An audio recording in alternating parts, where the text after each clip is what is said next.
Excellent. So thank you for joining me on this information session on the Triple Crown for Heart. The event is happening this year on July 15th. And if you're here listening to this video, it means that you are interested in doing some training, which is really exciting. So I'm hoping that at the end of this 45-minute video or so, you will get all your questions answered. And if I didn't answer them, you can always email me and I can answer the question. But hopefully you're going to feel confident and ready to start your training. Okay, so my name is Christina, and I run the Kids Energy Cycling Club, as well as personal training and endurance coaching. And I've been doing this for over 14 years, training athletes from total beginners to experienced, seasoned athletes, competitive athletes, for many different events, including Grand Fondos and long distance charity events and triathlon. So I have a lot of experience in this. And I am confident that if you are willing to put in the time, then I will get you up the mountain of your choice. One of my favorite things about the Triple Crown is that it is a little bit of a choose your own adventure. So they offer the ability, and the original ride is to ride 3 complete mountains. So you start at Seymour, you ride over to Grouse, and then you finish on Cypress. So that is the original ride. However, you do have the option, if you give them notice and tell them where you are, so don't go looking for you, to do 1, 2, or 3 mountains. So you could do Seymour and Grouse, Grouse and Cypress, or just one of them, and you can pick one. So for my 2 training programs, I have picked all 3, which is the original Triple Crown event, and that's online on my website. And I have chosen Cypress, mainly because it's the last one, and I don't want to miss out on the party. So I specifically picked that mountain for the training program. If you want to do a different mountain on the event, you can even practice on a different mountain. You don't have to do Cypress. But that's why I've chosen that mountain. And I'll explain the logistics of where we start and the time that we start and why we do that. Okay. So I would like to get into it, and we're going to share. Yes, so before I begin, before I share you the programs, on the line, if you have not seen the programs, I'm going to share my screen so you can see what they look like. And they'll be up all summer long, so you can go back to them, you can print them off. But I did assume that whoever's doing either program, you have a base level of fitness. It's not the first time you've been on your bike since you were a child. You have had a little bit of fitness in general. And as you can see, and I expect that you're able to be comfortable on the road for the beginner program or the Cypress only program. And for the Triple Crown, you do have at least a year of training underneath your belt, and you've at least ridden one of the mountains. Okay, so that's a little bit of expectation. So if you are an absolute complete beginner to cycling, then definitely give me an email and I can help you out with maybe getting started. Maybe this is something you can look at maybe next year, because it is coming up pretty quick. If you're really dedicated, you got a ton of time, you still have time to get there, and I still can train you. You possibly will need a different program. Okay, so that's my little disclaimer. Let's go here. I'm going to share my screen with you, and we're going to look at the first program. Now, can everybody see that one? Yeah, you can see that. Okay, so that's the training program, first time climbing Cypress. So if you've climbed Cypress before, you can still use this program, but this is kind of the expectation that you've never been up the mountain before. Okay, and you can see that I have some different colors. The highlighted teal colors are the ones that I really want you to do, right? So this is a 13-week program. And I don't expect that you're going to be able to get every single ride in. So if you have to miss rides, as long as you don't miss these key rides, those are the ones I want you to get in. And if you look at it closely, it's a little deceiving, the program, but it's in weeks. So you can pick whatever day you want to do for that, for the hill climb and for the steady ride. But if you look, I have you riding in a teal ride, so a key ride every single week. Okay, so that's the minimum, is that you're riding once a week. If you can ride twice a week, that's even better. If you want to go for 3 days a week, that's totally up to you. If you've got the time and the energy, and you want to do 3 days, the more you're riding, the better it's going to be. But you'll do well with just 2 days. Okay. So, like I said, you do have some sort of fitness expectations here because your first ride is around 46 minutes. The key thing to know, and I can kind of explain if you've never looked at a program like this before, is if you look at week 1, it's the week of April 10th. So that starts on a Monday. So in that week, you're going to do one 46-minute ride, and then it shows you what you're going to do in that ride, which is a 15-minute warm up. You're going to pick a hill that's 3 minutes long. And if the hill's longer, then just turn around at 3 minutes and go back down. You're going to recover for 4 minutes, and then you're going to do that 3 times, and then you're going to cool down. Now, what happens a lot of the time, obviously, if it takes you 3 minutes to climb, it's not going to take you 4 minutes to go down. So it is really important that you keep riding for those minutes and you recover. So you're going to maybe ride down the street a little bit longer or go around the neighborhood for a little bit longer before you continue. But you do need that 36 minutes. If you try to go 3 minutes up and then 1 minute down and whip back up again, you're not going to have enough recovery. And then as those minutes start to increase, if you keep doing that repetitively, you won't get enough recovery, and the hill climbing is going to feel really difficult. My main goal for this program is that it's comfortable, that you're building comfortably, you feel good on the ride, you feel good after the ride, maybe a little tired, a little fatigued, but it's not a huge amount of effort. You don't have to go hard on the hill climbs. You can just ride comfortably if it's your first time. If you're like, yeah, but I want to go really fast on the climb, sure, you can use those as intervals, and you can do like an interval climb. So it'd be 3 minutes hard, 4 minutes recovery, 3 minutes hard, 4 minutes recovery. You can totally do that. As you get further along, though, you can start to work down the program. It increases by 1 minute each time, and then you increase the number of hill repeats you're doing. When you get to 5 and you go crazy on the first one and you blow it all out, and then you do the second one the same way, and then the third one you start dying, fourth one you start dying, the fifth one you're really dying, then what you've taught yourself is that, wow, I can't climb a hill that way. I need to pace myself. So what we're trying to replicate with these repetitions is the actual climb. So I want you to try to treat each of the reps like you're going to climb for an hour and a half. So that's very low intensity. And then you'll be able to finish the last one, your 5th repetition, at the same speed as your first one and feel just as comfortable. What we're trying to do with this program is build strength in the legs, build confidence, and teach you how to pace yourself so you can do the full distance. Okay. The long rides, the steady rides on the weekend, they just go up by intervals of time. So depending on how fast you are, you may get 20 kilometers in there. You may get 30 kilometers in there, depending on how fast you are actually riding. You can do a hill on that steady ride, or you can just do flat. That's up to you at this point. Really just want to get you on your bike and comfortable riding.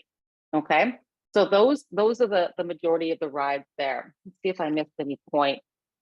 Oh yeah. If you look at week number 8, I do have you actually going up Cypress to the first lookout. Now, I did have it in teal because I would like you to at least try it once, just so that when you get to the base of Cypress on the day of the ride, you don't freak out and get scared about the intensity of the climb or how long it is. The first lookout is a really good, it's going to take you about 25, 30 minutes maybe or a little bit longer to get, depending on where you want to start timing yourself. So that gives you a good idea of, okay, that's what it feels like to do 30 minutes or 35 minutes. So now I'm going to have to do that 2 more times. Okay, so there's 3 switchbacks on Cypress. I'm not saying exactly the same kilometers, but it's roughly, you can break it up into 3s. And if you get to the first lookout and you're like, wow, I'm really tired, then you need to go a little bit slower. So it gives you a gauge of how you should pace yourself as well. There's another lookout. There's the first lookout, a second lookout, and then there's the top. So you can always stop at those lookouts. There's bathrooms. You can take a break. If you have low back pain, you can stretch your hamstrings. Take as long as you want. And then if you really liked that idea, then on June 19th is a little bit more of a trial where you go to first lookout twice. And the reason I have you going to it twice is then you get a recovery in between. So you get to ride back down for 15 minutes, wherever you get to in 15-minute time, turn around and then head back up. And that gives you some recovery time in between. So when we do the ride on July 15th, that's actually going to be the first time that you're ever doing the full climb. Okay. If you want to, some people are like, I taught marathons for years, and trying to tell someone when they first do their marathon, you should never actually run the whole distance before the race. And they nod their head and they're like, yeah. And then they don't listen to you. And 2 weeks before they run the whole distance, and they come back and they are so excited and proud of themselves. And then you basically have to tell them, well, you blew it, because you can really only do that once. So if you're feeling really good, then save it for July 15th. Save it for the event. Feel really good on the event. Don't go out 2 weeks before and prove yourself when there's no one around to celebrate. And then you're going to be too tired on the event. So save the energy, do the training, be confident and comfortable. And then maybe next year you can do the Triple Crown if that's what you want to do. Okay, so I think I talked about the key, no cramming. And if you're riding one mountain, and I should check with Triple Crown, but I believe you can, if you're only doing the one mountain, you could possibly ride any type of bike. And I'll ask Dom here. Dom, can you shake your head yes or no? If it's just one mountain? Yeah, okay. You get an okay. So you can ride any type of bike. What I highly recommend though is you pick a bike with big gears so that you can do a higher cadence. So you're not borrowing your friend's old road bike that has a really small sprocket on the back and you're grinding your gears. You're not borrowing a bike in the day of. Whatever bike you borrow, you're using it for the whole time. If you want to be in running shoes, go for it. Just remember, it just may take you a little bit longer because it's a little less efficient. If you're on a mountain bike, it's going to take you even longer. So you're going to have to account for your nutrition for that. Okay, and we'll talk about nutrition later. If you follow my newsletter or are on my blog, I give tons of tips of nutrition, recovery, training, and that stuff like that, if you're interested in learning more as you go.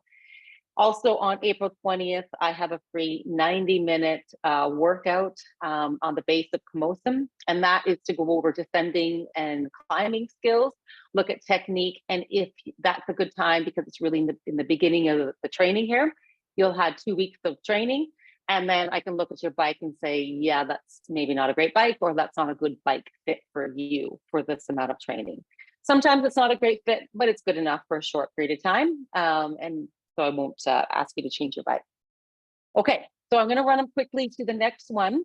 If you have questions about this program, I'm going to just save them to the end, and then I'll quickly go through the 3 mountains, and then we'll go for questions. So I'm going to stop sharing this one, and then we'll go to this one.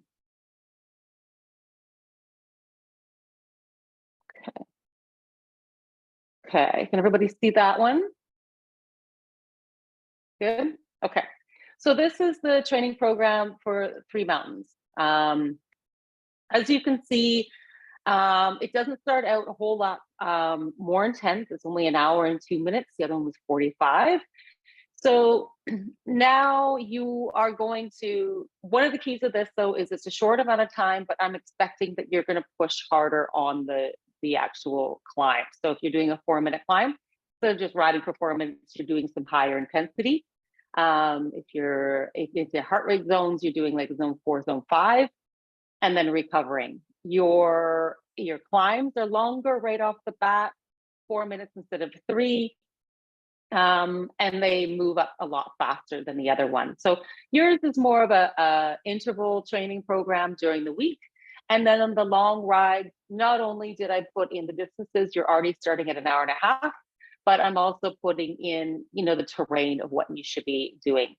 And you can move those around. It was just a suggestion of Grouse, Seymour, Grouse and Cypress, and then Seymour and Grouse, and then your choice. I only picked Cypress once because Grouse in the beginning, because it's a little bit shorter, you're just getting into training. Seymour because it is the hardest and the longest.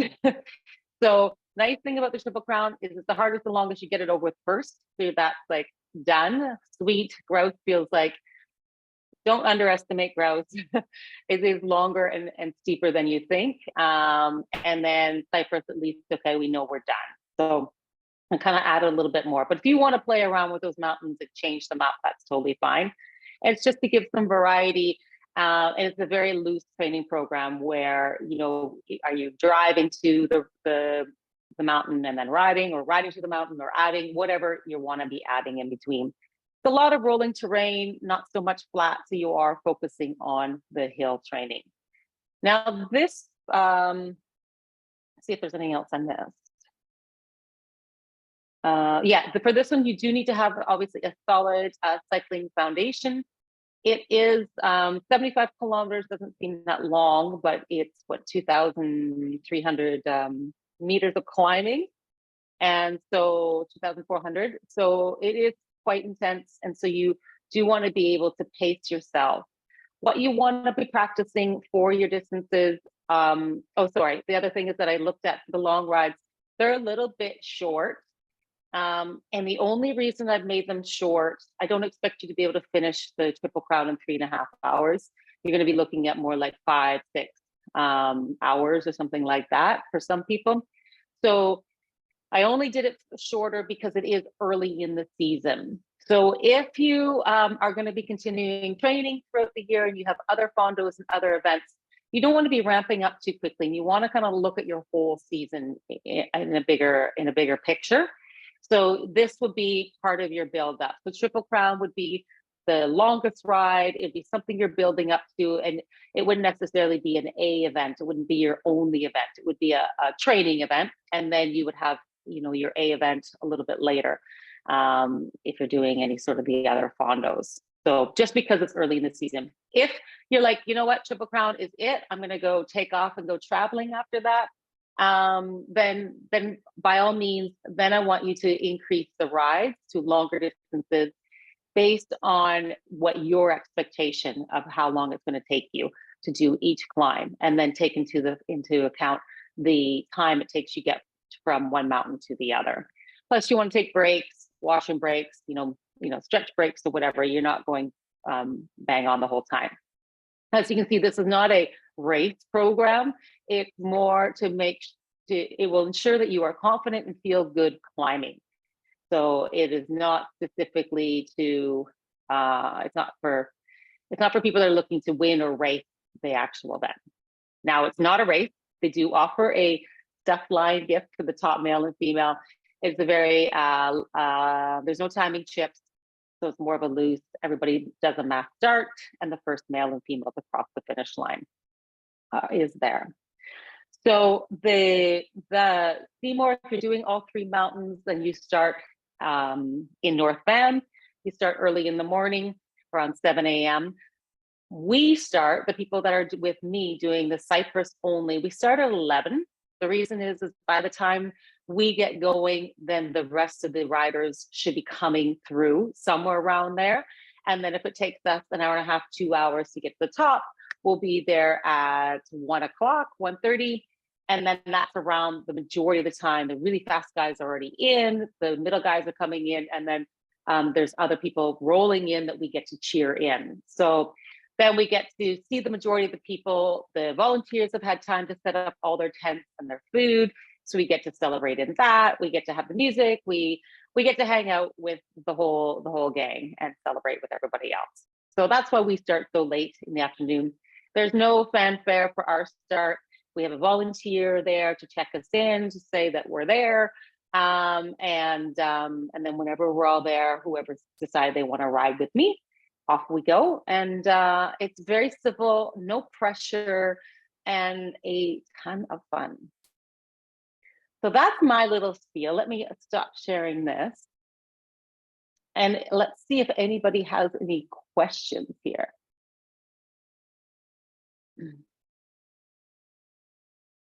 I'm checking my chat box. Any questions? Did I miss anything? If you have a question, you can just unmute yourself and ask, or you can type in. Christina, I know that the Penticton Fondo is the weekend before. Yes. Is there any consideration to adjusting the schedule or the program to accommodate that? Yeah, so that's a good question. The idea of when you have a big event is the week or week, sometimes two, depending on how intense your training has been, is a recovery week. So we usually need a minimum of 2 weeks to get any sort of benefit from our training. When we do training, we break down the muscles, we work the cardiovascular system, and then your body needs to adapt and you get stronger. So you need about 2 weeks for that process to happen. So since there's no more chance to build, we take that opportunity to actually recover. So when you're training, you're adding a lot of stress to the body, acute stress and long-term stress, and that is to make the body stronger. But if you're trying to race in a stress state, then you're not at your optimal level. So then what we try to do is we give people some recovery time. So you'll see in the program the week before or 2 weeks before are easier. You start to see that the distances and the times go down. So it gives your body a chance to recover fully, adjust to all the training that you've done, and then be in your best performance. So yes, doing an event the week before, you have 3 options. So there's 3 ways you can tackle this. Is the first one is you can say, hey, Triple Crown is the second event and it's going to be my A event, and I want to go as hard as I can, or have that be my really, I want to have a really good performance at the Triple Crown. So then the Penticton Fondo, you would go at an easier pace. You'd maybe ride with some slower riders. You would maybe take longer rests, and you would not try to push any major effort. So you go have a nice time, make sure that you don't get dehydrated, you have really good nutrition, refuel afterwards, and then kind of recover that week. So you can use that as a training ride. Practice pacing, practice your eating, practice your climbing, climbing nice and slow and smooth, all that kind of stuff. So that's one way. The second way is you're like, well, Triple Crown would be kind of fun. It's local, nice and cheap. It's easy for me to run over there and get there. I really want to do it. I want to support the charity, but I don't want to be tired. I don't want to exhaust myself. So then you could do the opposite, where Penticton, you're going to do something more intense. And the same idea, though, you do a hard, intense effort, you try and get your best time, and then make sure you recover, rest, and eat well afterwards so that you can adjust as quickly as possible. And then when we do the Triple Crown, then you take a seat back and you try not to push as hard. If you were doing a certain pace, you're like, okay, I ride at this pace and I can do this for an hour. You're going to go a little bit easier and pull yourself back so that you can enjoy the climb and just feel comfortable doing that. The other one is if you're like, yeah, I want to do a whole bunch of events. I want to do this one and I want to do Victoria and I want to do blah, blah, blah, blah, blah. Then you're going to treat each one of them as a ride. Both of them are training rides. So neither one of them are going to be intense, or you may take a section like in the Okanagan Fondo now. Maybe you're going to ride the whole thing easy, but you're going to go King of the Mountain. Yeah, that's going to be my intense piece. And I'm going to go all out on King of the Mountain. And then the rest I'm going to ride easy. So that'll be my interval section. Or I'm going to, do sections of the Okanagan Fondo really intensely. Other ones are going to recover more like a long-term interval workout. And then maybe on Cypress, we're going to use it as a training where maybe you're going to do a functional training threshold test. That's a good one. Or I'm going to go all out to first lookout and then I'm going to go easy for the rest. Or I'm going to do all out to from the first lookout to the second lookout and then use the top 2 sections as recovery. So there's many different ways you can add the events into your training program to supplement it to make sure you don't get burnt out. Once you have done something intense, like a distance you've never done before, if you never noticed that you're building up and you're like, the first time you get on your bike, you get home, you're like, oh, I'm exhausted. That was just, killer. I haven't been on my bike for a long time. And then your body gets used to that. And then the first time you hit maybe a really big distance, like 100K, your body adjusts. So anytime you do something new, you have to give your body time to adjust. So these would be two intense events stacked on top of each other. So you may want to give yourself a 2-week recovery, especially if you want to go for the whole season and you have other events. 2-week recovery, and then you jump back into the training again, building for your next event. It was a very long-winded optional answer. I'm sorry. There's many different ways you can tackle this, and there's many different ways you can even tackle the training program itself. One thing I did want to mention about the training program, and I'll go back to share it again, is when you, I'm going to share this one here, the first one. If you miss, like, so you can see that I have like these, this is 3 mountains. Well, we'll look at this one anyway. Maybe we'll switch over. If you miss out, we'll start it with the other one.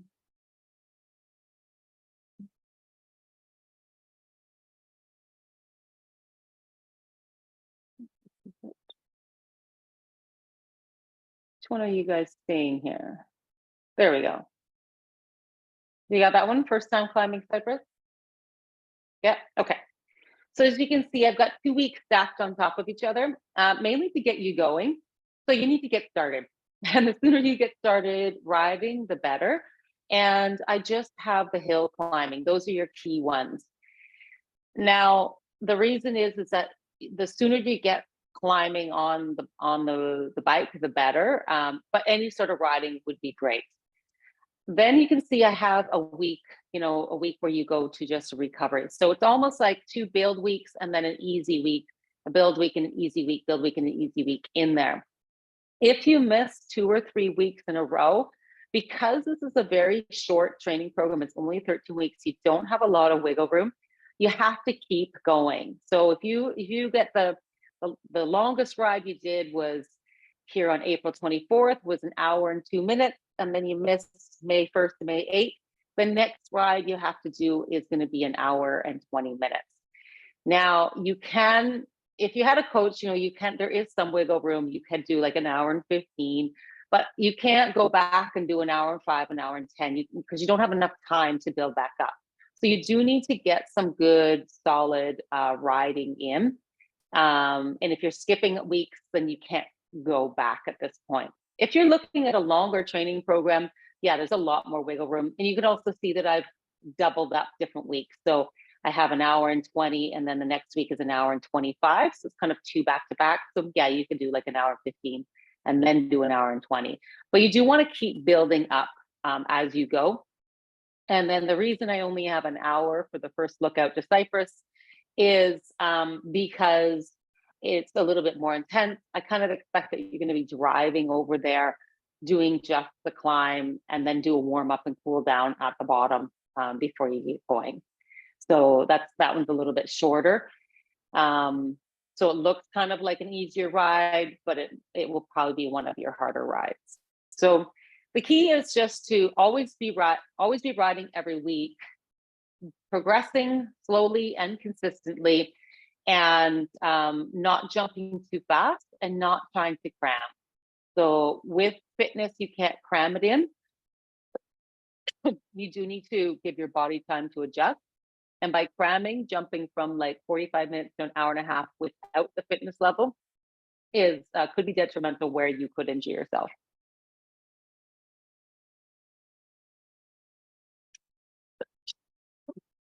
If there's not any other questions, I can talk about nutrition. So because this is a long event, even for the first time climbing Cypress, last year it was really, really cold and raining. So that requires a completely different nutrition than the previous year, which was scorching hot. And we were dealing with sunstroke. So it's the same time of year every year, same ride, same around July 15th, like ridiculously, drastically different temperatures for the exact same ride. Now, because it was a heat wave the 2 years ago, your bodies are more acclimatized. So, and because it was freezing last year, our bodies were a little bit more used to it. So your body, hopefully it's not a drastic day that's out of the ordinary and you've already been riding in the rain and the cold. So that brings me to, before I get to nutrition, if it's raining and cold and wet and you really want to do this ride, you have to go out and ride still. You can't wait for a sunny day, because chances are on the day it may be wet and cold. And so you do want to feel comfortable and know how to dress properly in those conditions, and then figure out what you need to eat and drink.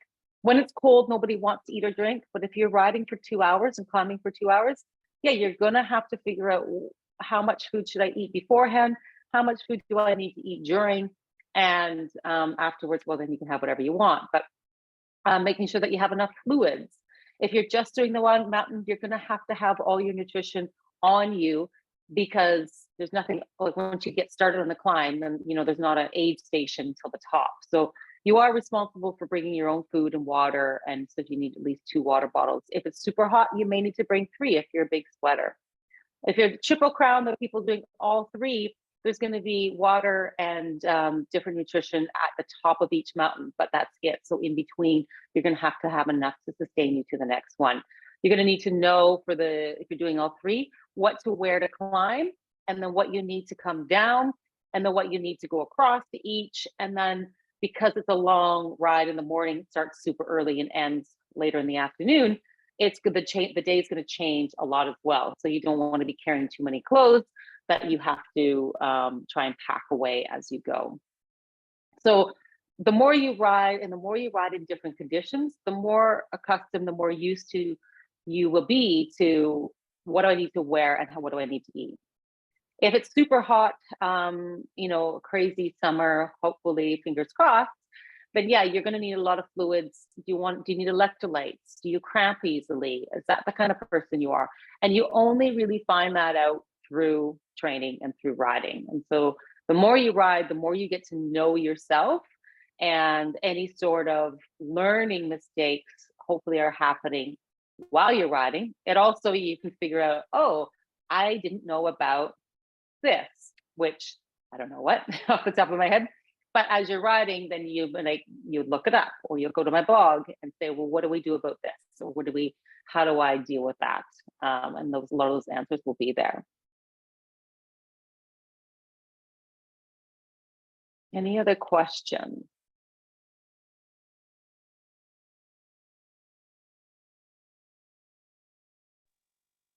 Stop sharing this one.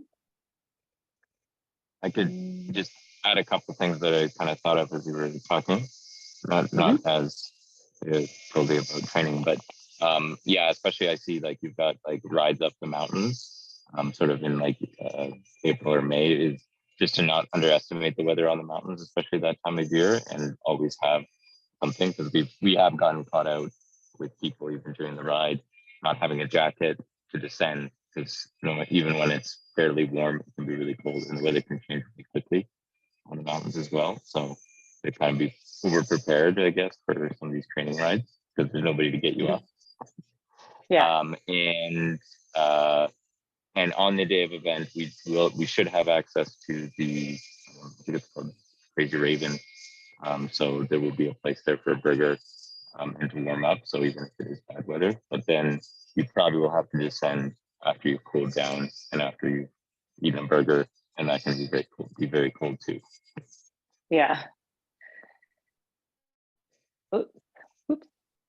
Can't do that one.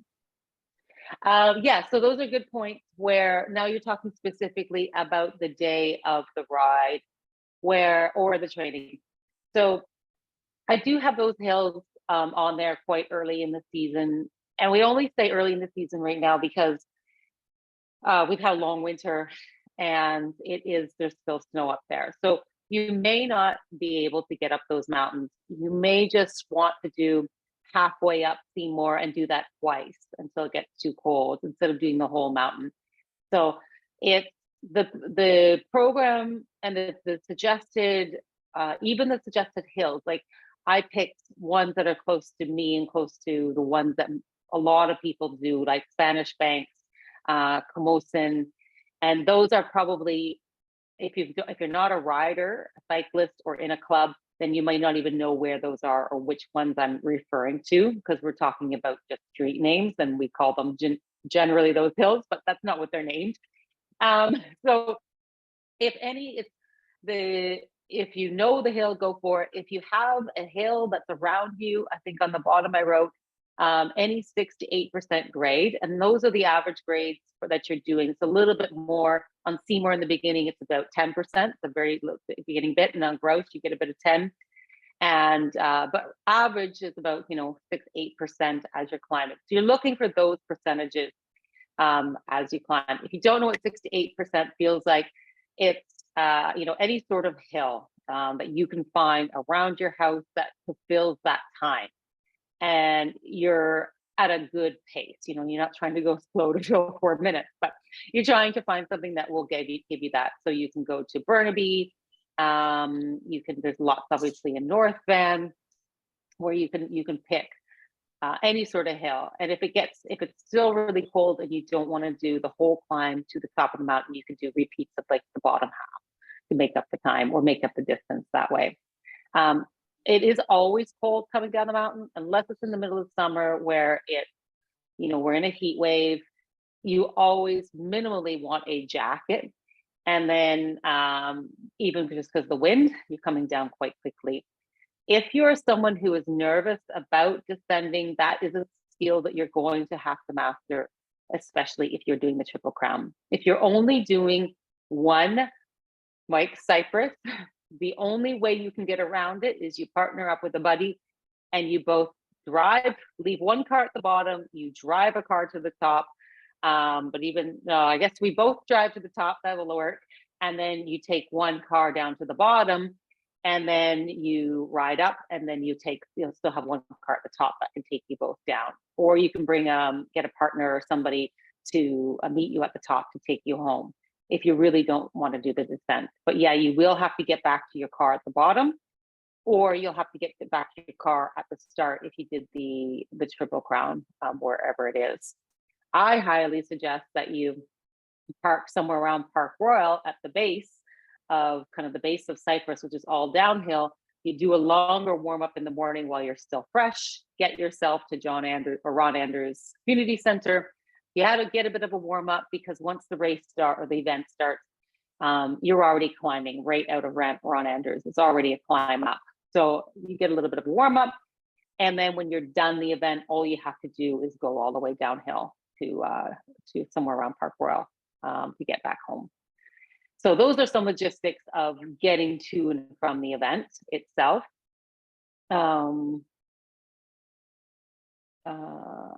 But yeah, and then you can also partner up with people or get someone to pick you up.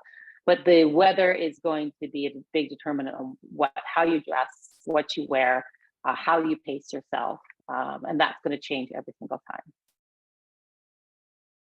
Good questions. Anything else?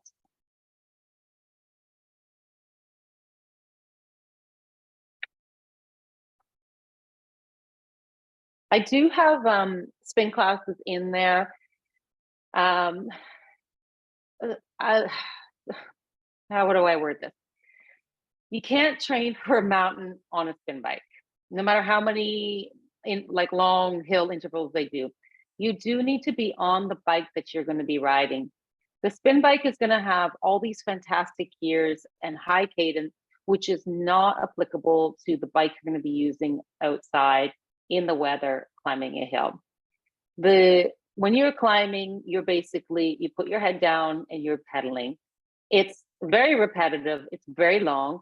So you do need to have some sort of mental strength as well. So you're not going to be entertained with music or, intervals or something like that. So you do want to have some practice being out there, being on your own, just settling in, listening to your breathing, and focusing on the actual distance and okay, what does it feel like? And okay, can I hold this pace for the next hour? Well, maybe I should pull back. So you're really trying to learn more about your body and more about climbing.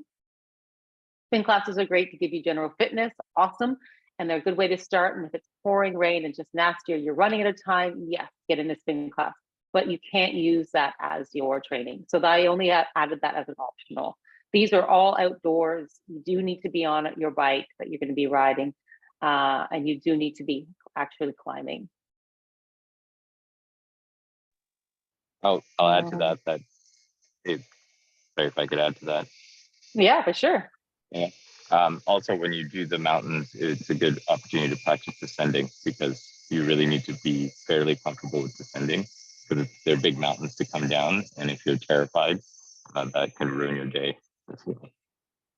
Yeah, yeah, yeah. If you're doing all three mountains, that's why I say you should have a minimum of 1 year. 3 months is not enough to train for Triple Crown if you're a new rider. You do need to have not only comfort in descending, but being on the road. It's not, although they have route markers, it's not a closed course at all. You do need to be aware of traffic. You need to be aware of where you're going. It's more challenging in that way. You have to carry your own food. You have to carry your own clothes. So you do need to have that experience. And this is not something that it's your first time doing all these things. And that's especially why you don't want to be your first time climbing these mountains.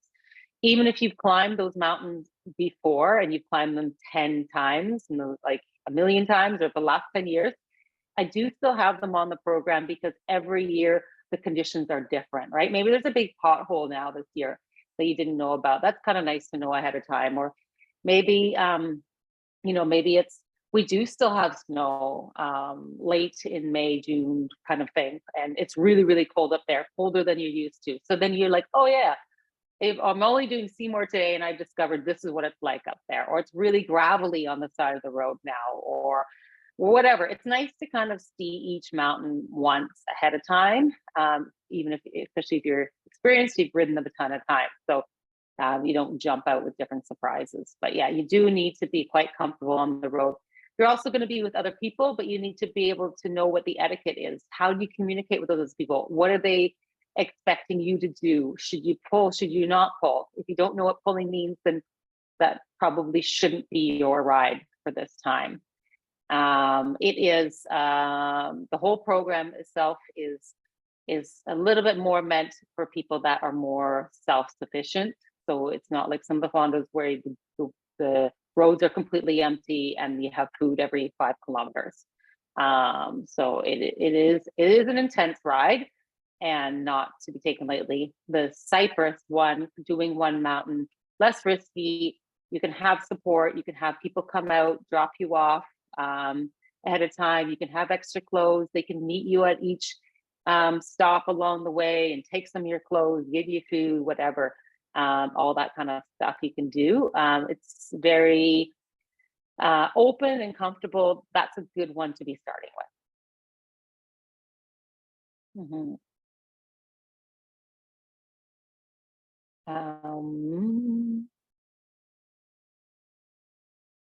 Any other questions? I can go on and on about the training and different parts of training, but I don't want to overwhelm people too much. I really just want you to get riding, start getting the rides in, start doing the program, and then questions will start to come up then as you get into it and things that you may want to know more. It's also too much to absorb all at once, to throw everything at you. So that's why with the newsletters, if you sign up for my newsletter, I will send them out throughout each week of different information. And usually it's more timely when you need it is when it will come. Of the last week, we did one, what do you wear for spring training? It's getting warmer now. What kind of clothing should you be wearing? And that's on my website or my blog as well. If you're not on my newsletter, you can check them out on my website. I will put them up on the blog. They won't obviously be in order. You'll have to find them for yourself, the information that you need. Jeff, did you have a question? Yeah, Christina, for someone of my skill set, how long would should I expect to do Cypress? I think 2 hours. Okay. Yeah. Depends on how often you stop to take breaks at the first lookout, second lookout, if you stop and stretch. There's outhouses there if you need to go to the bathroom. But last time we did it, I took 3 other riders. They were in my intermediate 1 group, and they'd been with me for 2 years. This was their 2nd year. They were in the intro group previous year, and they did it with me in an hour, about an hour and 45 minutes. And I didn't let them stop for more than, we had a quick bite to eat and a quick pee, and that was it. At the first one, for less than probably 2 minutes. And the second one, we stopped for maybe 30 seconds. So if you're taking longer to stop at those aid stations and stretch, it may take you longer.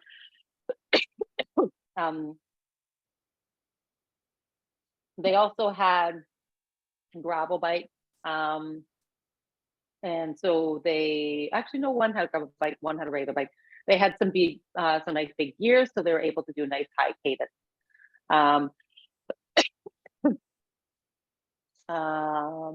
Okay, that just helps me understand. Thank you. That's good. Yeah.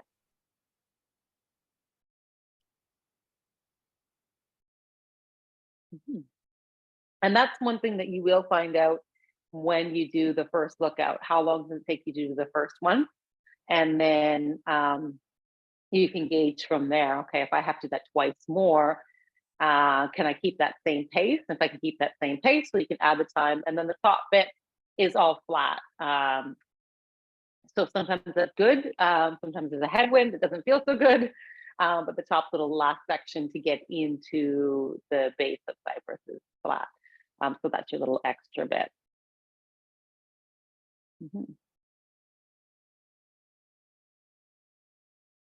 Okay. So if we don't have any more questions, then I will end it here. And like I said, those 2 programs are on the website. If you have questions about them specifically, or about how you need to kind of adapt it, obviously I'm not going to give a personalized training program unless you want that. If you do want a group training program, we do have a couple spaces left in our intermediate programs. Our advanced are full, but intermediate 1 and 2, and they will, they don't have this training program specifically, it's something different. But they will have the interval workouts on the weeks, and they will have long rides on the weekends. So that will, you can follow that training program as well, and then get the advantage of having a coach for your group. We're small groups, very experienced coaches, and the same coach for all 5 months. So they will answer all your questions as you go. So we still do have some spots available in those 2 groups, and we would love to have you. And if you want something personal, or a personal program with a coach, then you can just email me and I can set that up. Okay, thank you very much for joining me, and hopefully everybody gets out riding. We'll see you on the mountain.